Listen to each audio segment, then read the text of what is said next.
When blacksmith Samuel Fletcher desperately knocked on what he thought was the doctor's door at 4 a.m., clutching his feverish daughter, he never expected the woman who answered to whisper, "I've been waiting for you."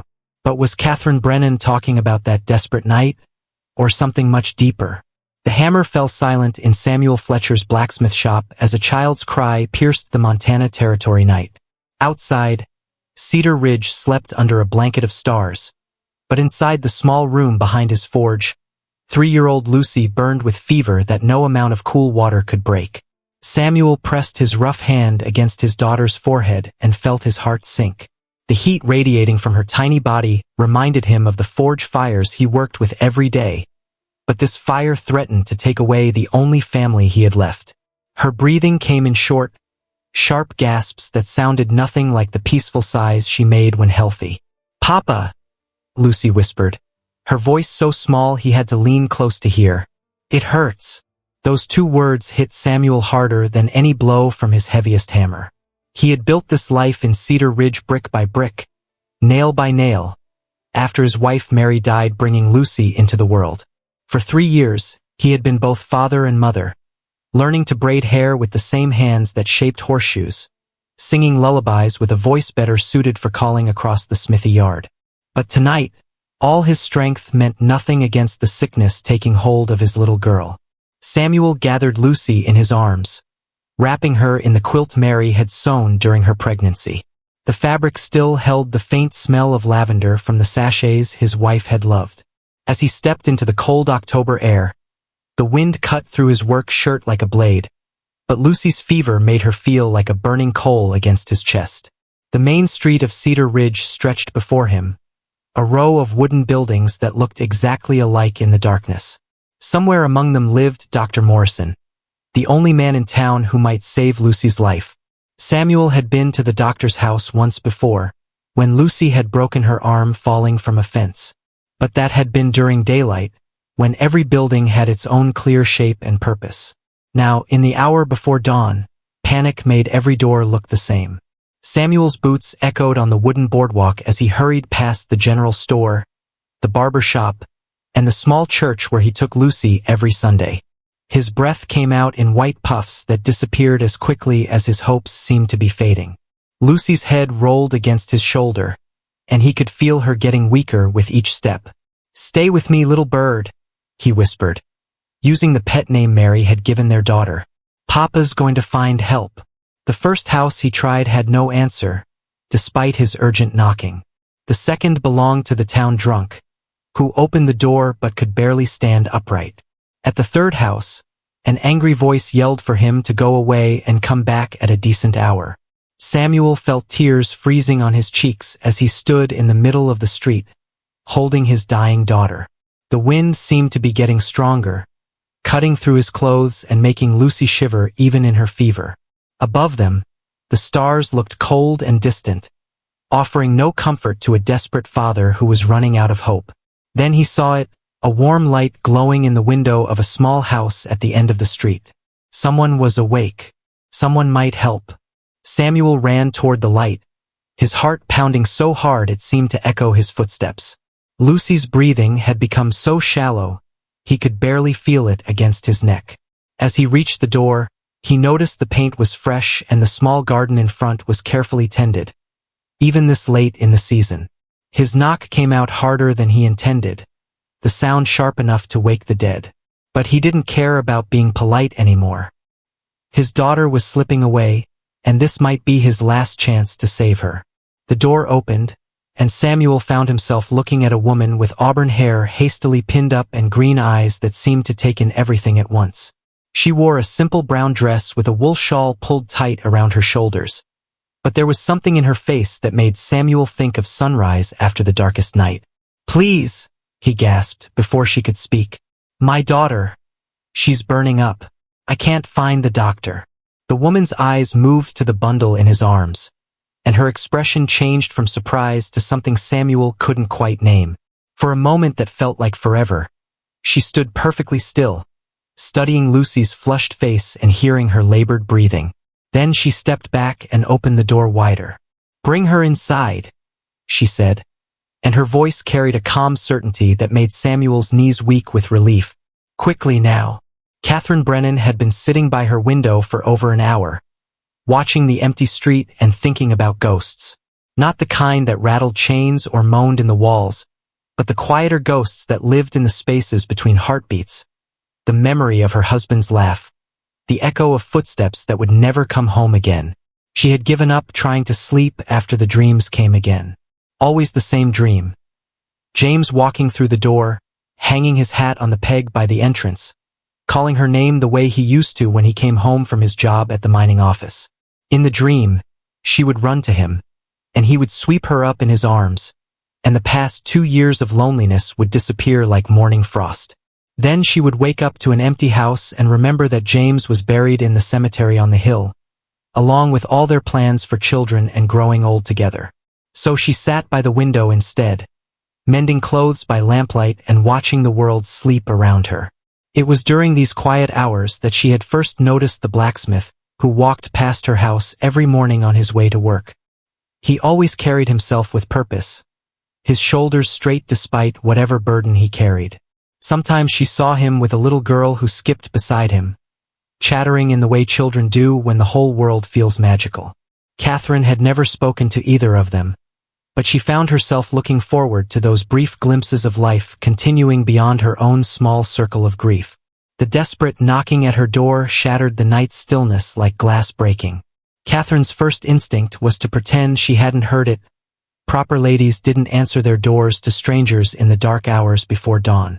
But the knocking came again, more urgent this time, and she heard something in it that spoke to the part of her that had spent 3 years nursing wounded soldiers during the war. When she opened the door and saw the blacksmith holding his unconscious daughter, Catherine felt time slow down the way it used to in the army hospital when a critically wounded soldier arrived. Her training from those terrible, necessary years kicked in before her mind had time to question or hesitate. "Set her on the sofa," Catherine said, leading Samuel into her small parlor.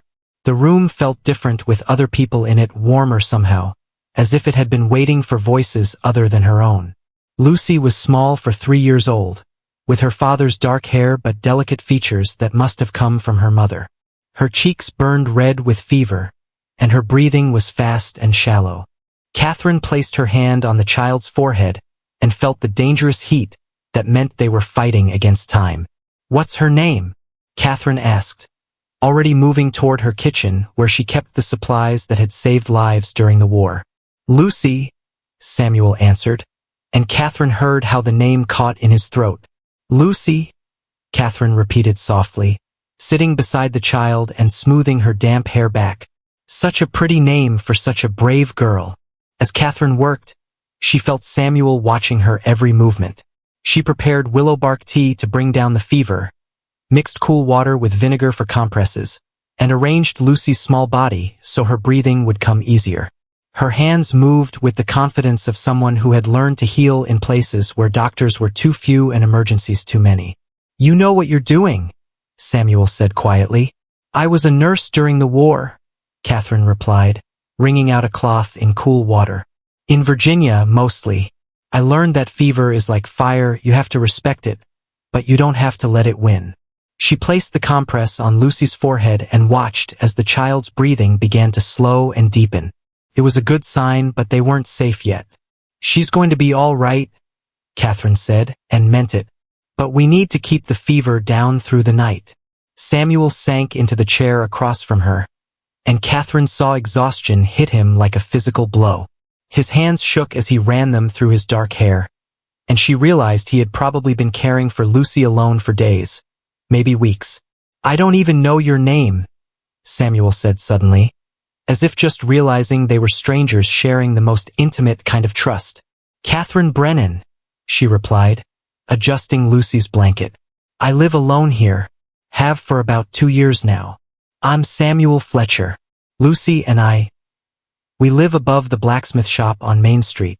Catherine nodded. "I know. I've seen you walking to work." The admission felt bold, but something about this night had stripped away the usual barriers between people. Samuel looked surprised. "You have?" I noticed things from my window. Since my husband died, I find myself watching life happen instead of living it. The words came out more honestly than Catherine had intended, but the darkness and the urgency of caring for Lucy had created a space where normal rules didn't seem to apply. They sat in comfortable silence as Lucy's fever slowly began to break. Catherine changed the compress regularly and gave the child small sips of willow bark tea when she stirred. Samuel helped without being asked, anticipating what she needed before she had to say it. As the first light of dawn began to creep through the windows, Lucy opened her eyes for the first time in hours. Her gaze was clear and curious as she looked around the unfamiliar room. "Papa?" she whispered. "I'm here, little bird," Samuel said, moving to kneel beside the sofa. "This is Mrs. Brennan. She helped you feel better." Lucy turned her attention to Catherine with the serious consideration that only children can bring to studying adults. "You have pretty hair," she said finally. Catherine felt her heart do something it hadn't done in 2 years. It skipped with genuine joy. "Thank you, sweetheart. You're feeling much better, aren't you?" Lucy nodded and snuggled deeper into the quilt. Within minutes, she was sleeping again. But this time it was the peaceful sleep of healing rather than the dangerous unconsciousness of fever. Samuel stood slowly, as if his body had forgotten how to move without the weight of desperate fear. "I don't know how to thank you," he said. Catherine looked at this man who had stumbled into her lonely life carrying his sick child, and felt something shift inside her chest. "You don't need to thank me," she said quietly. "This is what people do for each other." But even as she said it, Catherine knew it wasn't true. In her 2 years of widowhood, no one had done anything like this for her. She had been polite company at church socials and the recipient of occasional casseroles when people remembered she existed, but no one had ever needed her the way Samuel and Lucy had needed her tonight. "I should get her home," Samuel said, but he made no move toward the door. "Let her sleep a little longer," Catherine suggested. "The fever could come back if we move her too soon." It was a reasonable medical suggestion, but Catherine knew she was also asking for a few more minutes of feeling useful, of having voices in her house that weren't echoes of memory. For the first time since James died, she had remembered what it felt like to be needed for something more important than herself. Samuel Fletcher discovered that kindness could be more dangerous than any wild animal when he started visiting Catherine Brennan's house every evening after work. What began as checking on Lucy's health had become something neither of them dared to name.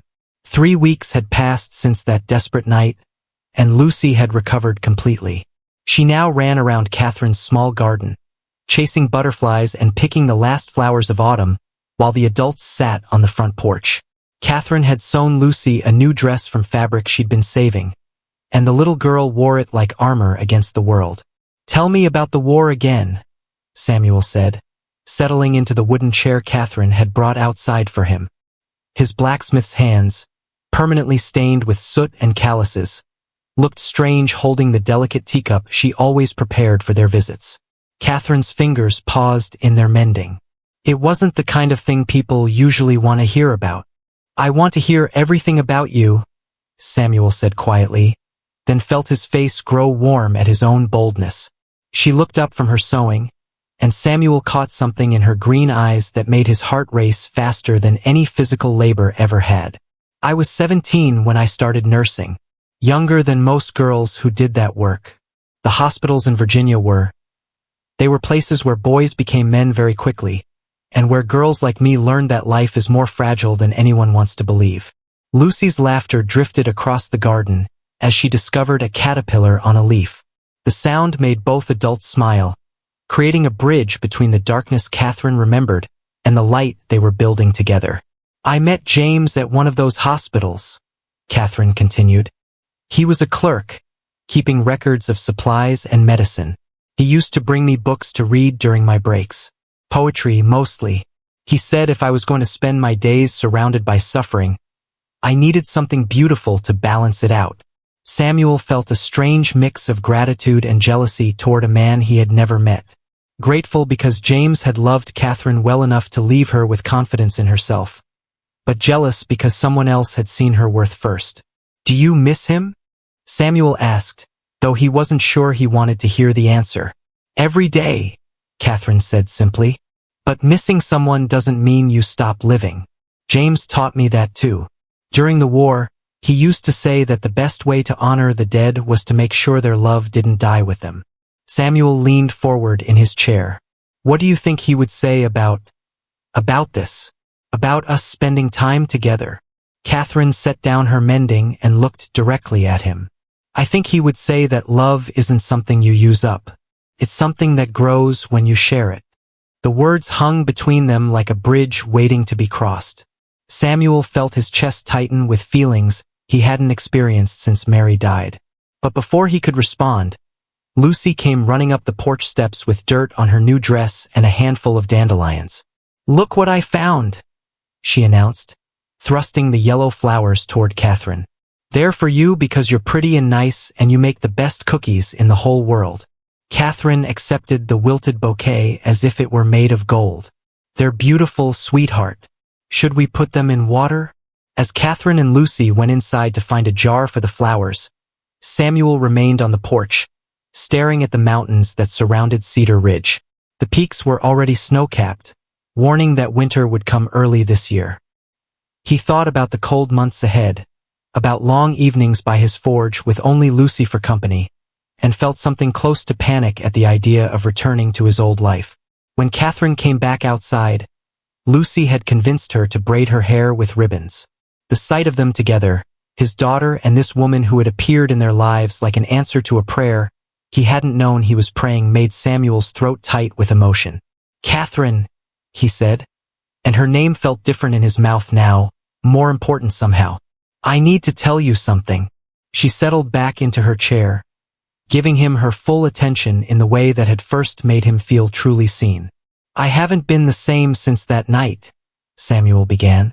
"Not just because you helped Lucy, though that changed everything too, but because I forgot what it felt like to not be alone."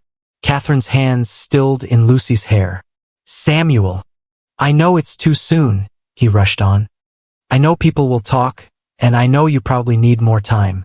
But I also know that life is short and sometimes the best things come when you're not looking for them." Lucy had gone very still, sensing the importance of the adult conversation happening above her head.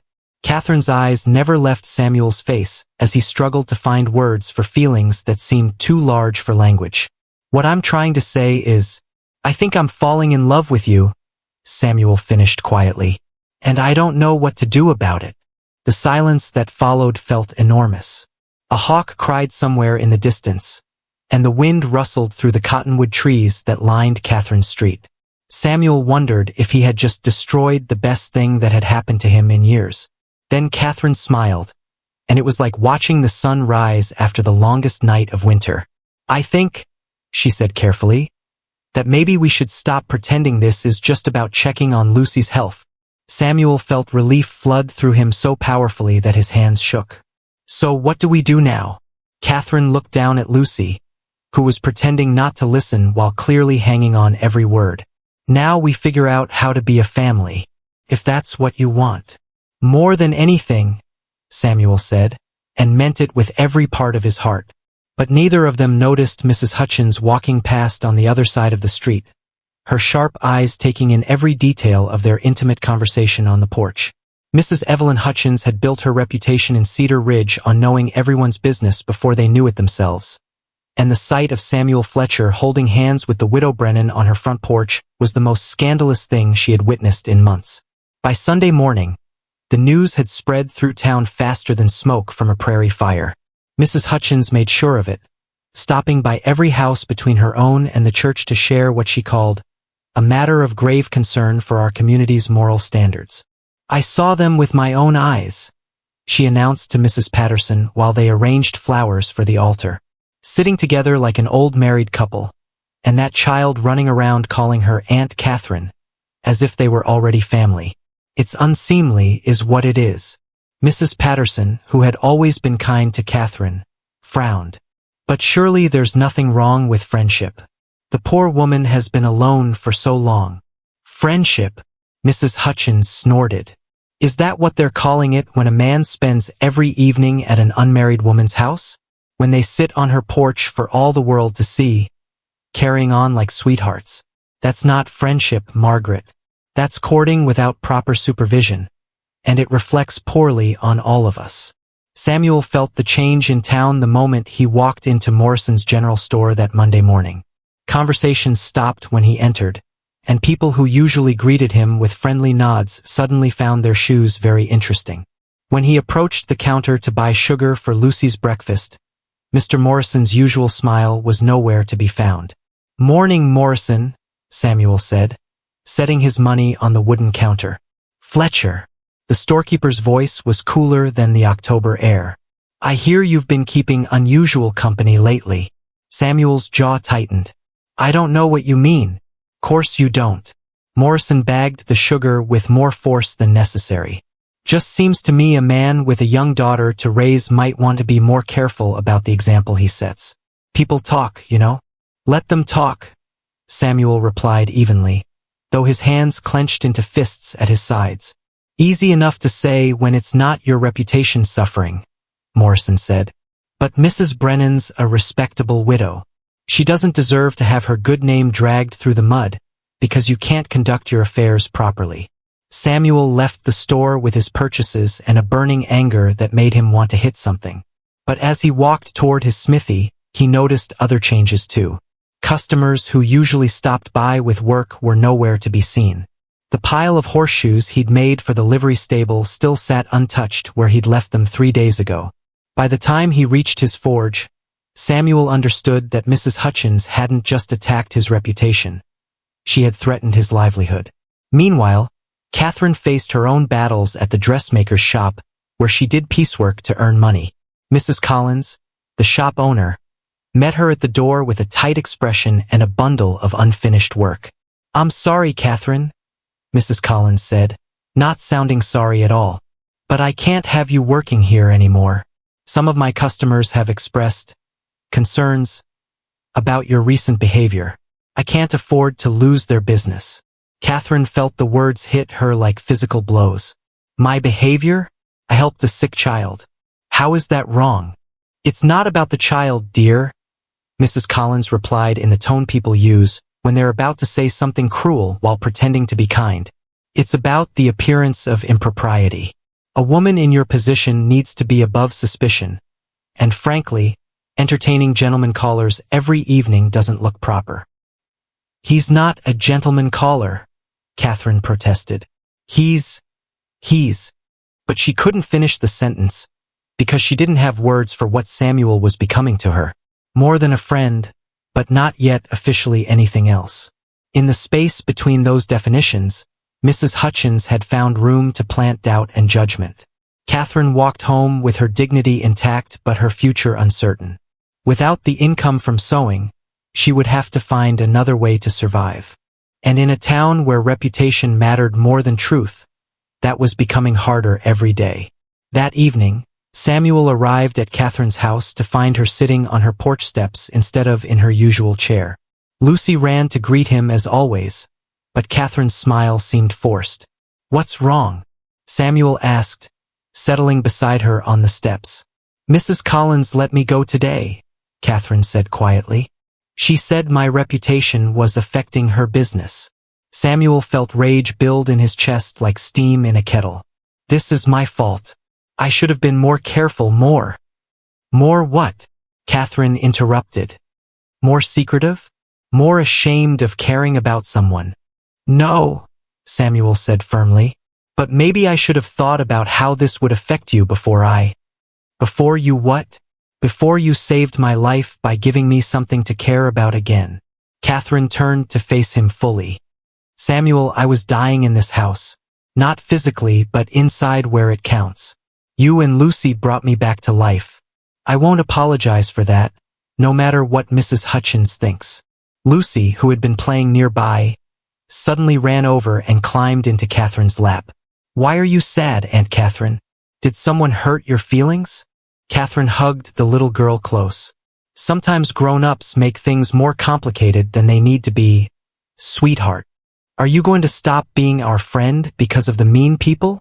Lucy asked with the directness that only children possess. Catherine looked at Samuel over Lucy's head, and he saw determination replace the sadness in her green eyes. "No, little bird. I'm not going anywhere."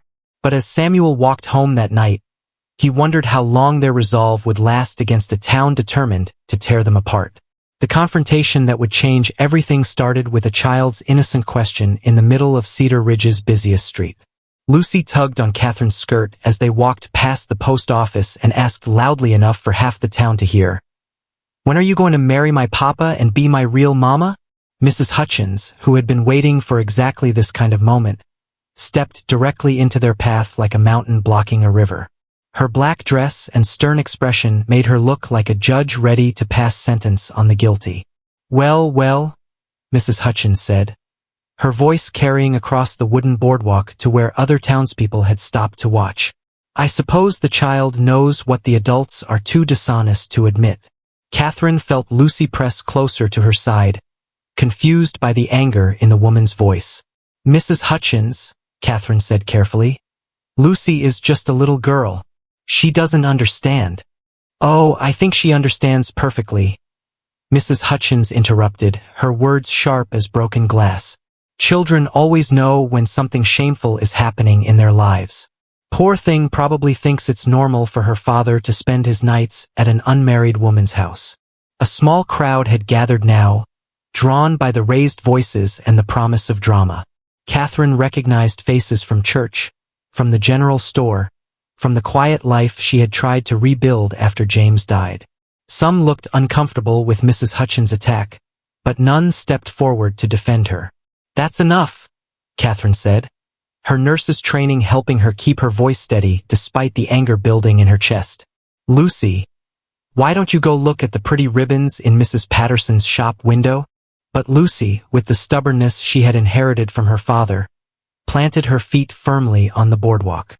"You're being mean to Aunt Catherine," she announced to Mrs. Hutchins. "Papa says mean people are just scared people who forgot how to be nice." Mrs. Hutchins' face turned red as a sunset. "How dare you allow that child to speak to her elders with such disrespect? This is exactly what I mean about improper influence. A decent woman would teach children proper manners, not encourage them to be sassy." "Lucy has excellent manners," Catherine replied, her voice growing stronger. "She also has a loving heart and the courage to defend people she cares about. If you see those as faults, then perhaps the problem isn't with her upbringing." The crowd murmured at Catherine's bold response.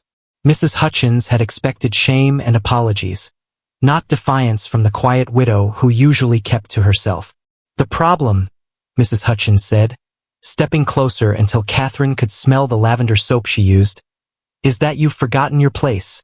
A proper widow mourns her husband respectfully and doesn't go chasing after the first man who pays her attention." That's when Samuel's voice cut through the tension like an axe through wood. "Step away from them. Now." Everyone turned to see Samuel Fletcher striding down the street, still wearing his leather apron from the forge.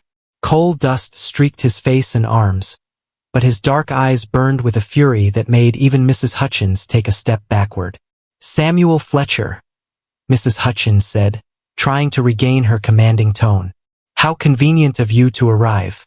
We were just discussing your arrangement with Mrs. Brennan." Samuel moved to stand between Mrs. Hutchins and Catherine, his broad shoulders blocking the older woman's view of them. "There's nothing to discuss. Catherine helped save my daughter's life, and if you have a problem with me being grateful for that, you can take it up with me directly." "Grateful?" Mrs. Hutchins laughed, but the sound held no humor. "Is that what you call spending every evening at her house? Is that what you call letting your child get attached to a woman who isn't her mother?" Samuel's hands clenched into fists, and Catherine saw the moment when his careful control began to crack. "My daughter's mother died bringing her into this world," he said, his voice low and dangerous. "If Lucy has found someone else to love, someone who loves her back, then I thank God for that blessing instead of looking for reasons to destroy it." "You thank God?" Mrs. Hutchins' voice rose to a pitch that made several people wince. "You think God approves of unmarried people carrying on like husband and wife? You think he smiles on scandal and impropriety?" "I think," Samuel said, stepping closer to Mrs. Hutchins until she had to crane her neck to look up at him. "That God cares more about love and kindness than he does about the opinions of bitter women who have nothing better to do than spread poison about their neighbors." The crowd gasped at Samuel's directness. No one had ever spoken to Mrs. Hutchins like that, not in all her years of ruling Cedar Ridge's social order through fear and judgment. Mrs. Hutchins' face went white, then red, then white again. "How dare you? I am a pillar of this community, a founding member of the Ladies' Auxiliary. You're a bully?" Lucy piped up from behind Catherine's skirts. "My papa taught me about bullies. They try to make other people small because they feel small inside." The silence that followed Lucy's words was so complete that Catherine could hear the wind rustling through the cottonwood trees at the end of the street. Mrs. Hutchins stared down at the 3-year-old, who had just delivered the most devastating blow of the entire confrontation. "This child," Mrs. Hutchins said slowly, "needs to learn respect for her betters." "This child," Samuel replied, scooping Lucy up into his arms, "needs to learn that she doesn't have to make herself small to make other people comfortable. She needs to learn that love is something to celebrate, not hide." He turned to address the crowd that had gathered around them. "Catherine Brennan saved my daughter's life. She opened her door to strangers in the middle of the night and asked for nothing in return. She has shown Lucy more kindness in the past month than some people show in a lifetime. If anyone in this town has a problem with me caring about a woman like that, then you're welcome to take your business elsewhere." With that, Samuel offered his arm to Catherine. "Walk with me." Catherine took his arm, feeling the strength in it and the slight tremor that betrayed how much this confrontation had cost him. Together, with Lucy between them, they walked down the main street of Cedar Ridge while the town watched in stunned silence. Behind them, Mrs. Hutchins stood alone on the boardwalk, her authority cracked like ice in spring. But Catherine knew the battle was far from over. Winter arrived in Cedar Ridge 3 weeks early, blanketing the town in snow that muffled sounds and made every building look like a picture from a fairy tale. Inside Catherine's warm kitchen, Samuel proposed marriage while she rolled out biscuits for breakfast, and Lucy built a castle from wooden blocks on the floor. "I know it's not romantic," Samuel said, flour dusting his hands as he helped knead the dough. "I know I should have flowers and a fancy speech prepared, but I also know that life doesn't always wait for perfect moments." Catherine stopped rolling and looked at him, really looked at him. Snow sparkled in his dark hair from the walk over, and his eyes held the same mixture of hope and fear she felt in her own heart. "Are you asking because you love me, or because the town expects it now?" "Because I can't imagine my life without you in it," Samuel said simply. "Because Lucy needs a mother who already loves her like her own. Because when I wake up in the morning, the first thing I think about is seeing your smile." Lucy looked up from her blocks. "Are you going to kiss now? Married people always kiss in the stories." Catherine laughed, the sound bright as silver bells in the cozy kitchen. "What do you think, little bird? Should I marry your papa?" "Yes." Lucy jumped up and threw her arms around both adults. "Then we can live in the same house, and you can make pancakes every morning and read me stories every night, and we'll be a real family." Samuel looked at Catherine over Lucy's head. "Is that a yes?"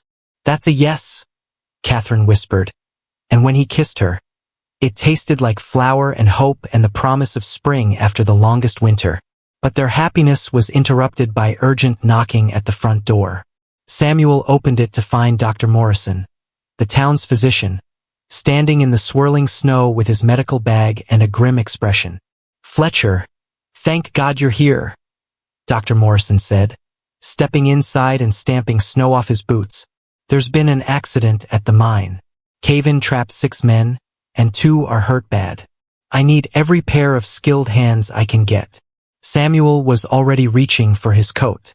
"What do you need me to do?" "Help dig them out, and then help me carry the wounded back to town." "Mrs. Brennan," he turned to Catherine, "I heard you were a nurse during the war. Would you be willing to assist?" Catherine felt the familiar tightness in her chest that came with medical emergencies, but she nodded without hesitation. "Of course. Lucy, you'll need to stay with Mrs. Patterson while we help the hurt people." As they prepared to leave, Samuel caught Catherine's hand. "Are you sure about this?" could be dangerous. I'm sure, Catherine said, tying her cloak around her shoulders. This is what we do for our neighbors. This is what we do for our community. The mine was 2 miles outside town, and the ride through the snow-covered countryside gave Catherine time to prepare mentally for what they might find. Samuel drove the wagon while Dr. Morrison explained the situation. A support beam had cracked, bringing down part of the tunnel ceiling. Most of the men had escaped, but 6 were still trapped, and at least 2 were seriously injured. When they arrived at the mine, Catherine saw a crowd of worried families gathered around the entrance. Women held crying children, and men paced back and forth, their faces tight with fear for their friends still underground. "Catherine," Mrs. Patterson called out, surprise clear in her voice. "I didn't expect to see you here." "Dr. Morrison asked for my help," Catherine replied, already unpacking medical supplies from the doctor's bag. As they worked through the day, digging carefully to avoid further cave-ins, Catherine found herself working alongside people who had shunned her just weeks before. Mrs. Collins held bandages while Catherine cleaned wounds. Mr. Morrison from the general store helped carry stretchers. Even some of Mrs. Hutchins' closest friends worked beside her without complaint. When the last injured miner was brought to the surface, his leg broken but his life intact, Catherine realized something had changed. The same people who had whispered about her reputation were now thanking her for her skill and dedication. "You saved my husband's life," Mrs. Weber said, tears streaming down her face as Catherine finished splinting her husband's arm. "I'll never forget that." Samuel, covered in coal dust and exhaustion, watched as person after person approached Catherine with gratitude and respect. This was the woman he was going to marry, someone who put service before self, who answered calls for help regardless of personal cost. As they rode back to town in the gathering dusk, Dr. Morrison cleared his throat. "Mrs. Brennan, I've been thinking. This town needs another trained medical professional. Would you consider working with me? Officially, as a partner." Catherine felt Samuel's hand squeeze hers in the darkness of the wagon. Yes, I'd like that very much." When they reached Cedar Ridge, news of Catherine's heroism had already spread. People who had avoided her for weeks now nodded respectfully as she passed. Children who had been forbidden to speak to her waved from windows. But the biggest surprise waited at Catherine's house, where Mrs. Hutchins stood on the front porch holding a covered dish and wearing an expression that might have been humility. "Mrs. Brennan," she said stiffly, "I brought you some soup. I heard you've had a long day." Catherine studied the older woman's face, looking for signs of the anger and judgment that had defined their last encounter. Instead, she saw something that looked almost like shame. "Thank you," Catherine said carefully. "That's very kind." Mrs. Hutchins nodded and turned to go, then stopped. "My nephew was one of the men you helped today. Tom Weber. His wife says you probably saved his arm, maybe his life." "Dr. Morrison did most of the work," Catherine replied. "I just assisted." "No," Mrs. Hutchins said firmly. "You did more than that. You showed up when people needed you, even after the way some of us treated you." She paused, struggling with words. "That takes character." As Mrs. Hutchins walked away through the snow, Samuel pulled Catherine close. "I think the tide is turning." "I think," Catherine said, watching their neighbor disappear into the winter evening, "that maybe people just needed to see who we really are instead of who they assumed we were." That night, as they sat by Catherine's fireplace with Lucy asleep between them, Samuel spoke the words that would become the foundation of their marriage. "We're going to be all right, aren't we?" Catherine looked at the man who had knocked on her door in desperation and stayed to build a life, at the child who had called her Aunt Catherine before she had any official right to the title, at the home they had created together out of nothing but hope and determination. "Yes," she said, meaning it with every part of her heart. "We're going to be better than all right. We're going to be happy." Outside, snow continued to fall on Cedar Ridge, covering the town in the pure white of new beginnings.